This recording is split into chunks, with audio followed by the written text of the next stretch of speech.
정부가 부동산 세제 개편과 관련해 똘똘한 한 채를 겨냥해 세 부담을 강화하는 방안을 검토 중인 걸로 알려졌습니다. 앞으로 어떤 방향으로 논의가 진행되고 있는지, 또 이번 주에 주목해야 할 이슈들이 어떤 게 있는지 함께 짚어보겠습니다. 서은숙 상명대 경제금융학부 교수와 함께합니다. 어서 오세요. 네, 안녕하세요. 네. 일단 정부가 보유세를 높인다는 원칙 하에서 세부 방안을 고심하고 있는 것 같은데 똘똘한 한 채 대해서 종부세 강화하는 쪽으로 가닥을 잡은 것 같거든요. 네. 이번 그 개편안의 핵심은 어떤 겁니까? 이제 먼저 짚어야 될 부분이 일단은 아직 확정된 정부안은 아닌 것 같고요. 지난 7월 23일 우리 국민 대토론회가 있었잖아요. 이후에 이제 나온 의견들을 바탕으로 해서 검토되고 있는 방향이 지금 이제 얘기들이 되고 있는 것 같아요. 그래서 사실 이제 종부세 같은 경우에는 지금 개인이 보유한 주택 공시가격 합계액을 기준으로 부과되고 있거든요. 그러니까 이제 사실 지금도 어떻게 보면은 가액 중심이죠. 주택 가액 중심으로 하고 있죠. 그죠? 그래서 그러니까 가액 중심으로 바꾼다라고 하는 거는 그 종부세가 지금까지 가격과 무관했다는 뜻이 아니고 네, 어떻게 보면은 주택 수에 대한 좀 차등을 줄이고 총 보유 가액과 담세력을 더 중시하겠다는 의미입니다. 왜냐하면 이게 이제 좀 혼돈이 되는 부분들이 뭐냐면은 이런다고 주택 가격이 잡히냐 뭐 이런 의견들이 많잖아요. 그러니까 이 부분은 명백하게 이제 뭐 정부에도 밝혔지만 집값을 잡는 거는 다른 이슈고 이 부분에 관한 거는 조세의 형평성 이슈에서 보겠다라고 한 거거든요. 그래서 어떻게 보면 지금 구조에서 보면은 30억 아파트 한 채하고 10억 아파트 세 채를 가진 사람이 이제 비교를 해보면은 10억 아파트 가진 사람 세 채를 가진 사람이 더 많이 내거든요. 어떻게 보면 총 가액 기준으로 보면 동일한 금액이잖아요. 이제 그러다 보니까 오히려 이게 강남 초고가 그 한 채로 자산이 쏠리는 굉장히 우리 흔히 말하는 똘똘한 한 채 현상을 지금 부추기고 있다라고 보고 있는 거죠. 그래서 개편 방향을 보면 한 세 가지 정도로 우리가 볼 수가 있을 것 같아요. 그래서 첫 번째가 다주택 중과를 좀 완화하고 특히 이제 지방 같은 경우 있잖아요. 그죠? 그리고 총 보유 가액 중심으로 누진 구조를 좀 강화하겠다라고 하는 의견이 있는 것 같고요. 두 번째가 초고가 1주택의 우대 축소를 하겠다라는 방향이 좀 있는 것 같고요. 그리고 이제 총 가액을 기준으로 하되 어떻게 보면 이제 실거주, 그다음에 고령 장기 보유하는 경우 있잖아요. 이 여부는 별도 보완 요소로 두는 좀 혼합형 방향으로 가겠다라고 보여집니다. 그래서 시장의 영향을 보면은 이제 조세의 형평성을 높이는 거는 계속 갖고 가고요. 이제 반면에 초고가 1주택자의 보유세를 올리면서 뭐 양도세까지 다 올리게 되면 어떤 현상이 다시 나타날까요? 결국은 보유자가 버티는 매물 잠김 현상은 계속 유지가 될 것 같은 그런 뭐 시장에 미치는 영향은 계속 그 부분을 어떻게 완화할 것인가 하는 이슈는 계속 남아 있는 것 같고요. 그러니까 또는 이제 초고가 기준을 얼마로 잡을지 아직 확정이 안 됐어요. 이걸 잡고 나면은 그 기준 아래로 또 수요가 움직이려는 또 이동이 나타날 수가 있겠죠. 또는 뭐 절세용 증여 급증이라는 부작용도 나타날 수 있기 때문에 이런 부분들도 또 같이 검토해야 되는 부분들이 있다라고 보여집니다. 네, 어떤 대책이 나오든 그 대책에 따라서 또 움직임이 좀 발빠르게 이루어지긴 할 텐데 교수님 앞서 짚어주신 그 실거주 같은 경우에 실거주 목적으로 1주택자인 분들 이분들은 뭐 딱히 그 소득이 없더라도 집값이 너무 올라서 이 보유세 부담이 된다라는 분들도 있었잖아요. 그럼 이분들은 좀 체감할 정도로 될까요? 이게 이제 보완 측에 지금 거론이 되고 있는 것 같아요. 이게 이제 소득이 없는 고령 실거주자가 특히 이제 문제죠. 은퇴하고 났는데 본인이 예전에 샀던 집이 우리가 흔히 말하는 초고가 기준에 이제 해당이 되는 경우인 거죠. 그래서 어떻게 보면 60세 이상의 이제 고령 가구의 자산을 보면은 약 78% 정도가 부동산이에요. 이렇게 되면은 사실 세금 낼 현금이 없는 이제 고령자 입장에서는 소득이 없는 사람들 입장에서 보면은 강제 매도를 해야 되는 상황이 이제 그런 상황으로 몰리게 되잖아요. 그래서 그런 매도를 강요하지 않는 좀 안전 장치를 지금 찾고 있는 것 같아요. 그래서 뭐 어떻게 보면은 실거주 판단 자체도 뭐 주민등록만 볼 게 아니고 어떻게 보면은 실제 거주 기간이라 생활 근거지라던가 아니면 임대 여부인지 이게 이제 임대를 하고 있는 집인지 자기가 살고 있는 집인지 그다음에 현금 흐름 여부도 다 같이 보면서 이제 고령자인 경우에도 같이 검토를 할 걸로 보입니다. 네. 지금 교수님 짚어주신 부분들은 이제 앞으로 정부가 조세 형평성 차원에서 네. 어떻게 관리를 해나갈지 이 부분인데 결국에는 그 수요에 대한 개선도 좀 있어야 되잖아요. 근데 네. 이게 수요 자체를 억누를 수 없다라는 지적들이 있는데 네. 그러면 이 부분은 어떻게 해결해야 됩니까? 결국은 이제 공급 확대가 같이 가지 않는 상태에서 주택 가격을 잡는 거는 굉장히 어려울 것 같아요. 그래서 정부도 같이 지금 공급을 어떤 식으로 확대시킬 것인지에 대한 고민들을 하고 있고요. 예. 근데 이제 지금 논란이 되고 있는 거는 사실 서울 지역에 이제 공급 확대할 수 있는 지역이 많지가 않고 그다음에 지금 대부분이 재건축이 되고 있는 부분들이 많잖아요. 네. 이제 그런 부분에는 어쨌든 또 특히 강남 지역이나 이런 데의 재건축은 결국은 또 프리미엄이 올라가는 그러한 지역으로 다시 가격이 올라갈 수밖에 없는 그런 상황이 되지 않겠느냐. 그래서 그 부분을 어떻게 또 보완해야 되는지에 대한 논란들이 좀 되고 있는 것 같습니다. 네, 정부에서 얘기하고 있는 건 이제 비아파트들의 공급을 좀 늘리겠다는 네. 차원이긴 했는데 어떤 공급 대책도 나올지 네. 좀 봐야 될 것 같고요. 부동산 시장 움직임을 좀 보겠습니다. 네. 이번 달 그 서울 아파트값 상승률이 일단 소폭 둔화가 되긴 했는데 상승세는 이어갔습니다. 네, 그리고 네.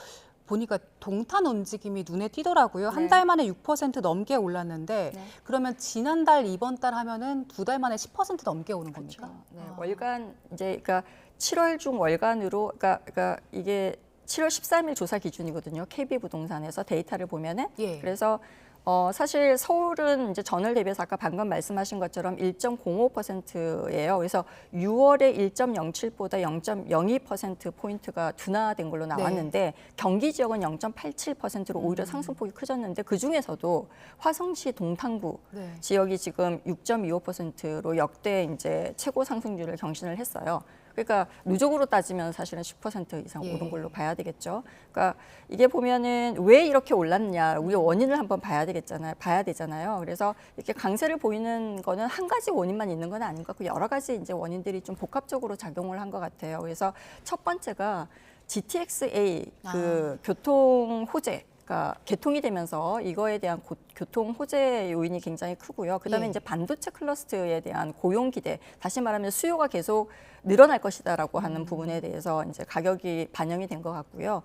그리고 이제 서울의 대출 규제가 굉장히 강화됐잖아요. 예. 이걸로 밀려난 이제 대체 수요. 그러니까 이쪽으로 좀 몰린 거라고 우리가 봐야 될 것 같아요. 근데 뭐 월간 6.25%라는 숫자가 실수요하고 그다음에 뭐 소득 증가만으로는 설명이 안 되는 좀 과열 신호다라고 우리가 봐야 되겠죠, 그죠? 그래서 어떻게 보면 거래량이 굉장히 많지 않은 상태란 말이에요. 예. 그 상태에서 신고가 거래가 계속 연속이 되면은 지수 자체 상승폭이 확대될 수도 있고요. 그다음에 사람들은 어떤 생각을 할 거야? 단기의 투기 또 심리가 굉장히 커질 것이고 그런 이런 상승에 대한 기대 심리가 상당 부분 이 그 상승에 포함됐을 가능성이 크다라고 봐야 되겠죠. 동탄은 사실 규제 지역으로 지정이 됐는데 그 효과는 그다지 없었던 것 같아요. 네, 그러니까 이제 규제 지역으로 했어도 예. 대출 규제나 이런 가격 부분의 차이 때문에 서울에서 집을 수요하기 힘든 사람들이 이제 그쪽으로 대체 수요를 찾은 거가 예. 크다라고 봐야 되겠죠. 이제 서울 지역에 지금 뭐 매매, 전세, 월세 다 오르고 부족해지면서 지금 네. 경기 쪽의 가격이 많이 오르고 네, 있잖아요. 맞습니다. 근데 네. 하반기에 그래서 이제 경기 쪽을 좀 볼까 했던 분들이 여기도 경기도 너무 올라서 난감한 상황이라고 하더라고요. 근데 그럼에도 불구하고 이제 대부분의 수요자들 입장에서는 이제 주택을 실수요 기준으로 구입을 할 때는 여러 가지 이제 여건들을 보잖아요. 그래서 일단 교통 호재 요건이 있는지, 교통이 편리한지에 대한 부분들을 가장 많이 볼 거고요.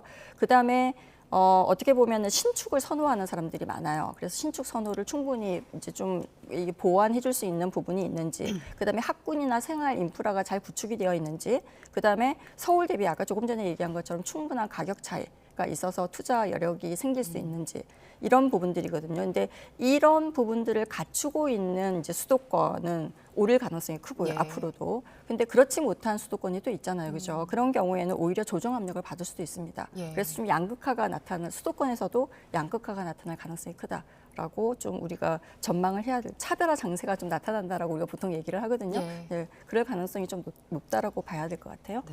일단 주택 가격 상승세는 이어지는 상황인데 여기에 또 금리까지 올라서 네. 그 주택담보대출 받은 분들 부담도 상당히 높아진 상황인데 맞습니다. 근데 2분기에 그 은행 가계대출 연체율이 상당히 올랐더라고요. 네, 또 네. 서울 지역의 주택담보대출 연체율, 그러니까 집을 사면서 대출받은 분들이 못 갚는 비율이 상당히 늘고 있는 상황인 네. 건데 네. 지금 얼마나 심각한 상황입니까? 지금 이제 숫자가 굉장히 좀 경고 신호기는 예. 확실히 돼요. 이게 우리가 데이터를 보면은 그래서 5대 은행이 2분기 말 가계대출 연체율 평균이 0.33%거든요. 이제 이게 그냥 0.33%가 높냐 낮냐 이렇게 비교하기가 굉장히 어렵기 때문에 2016년 1분기가 0.36%거든요. 그 이후 약 10년 만에 가장 최고치라고 봐야 되겠죠.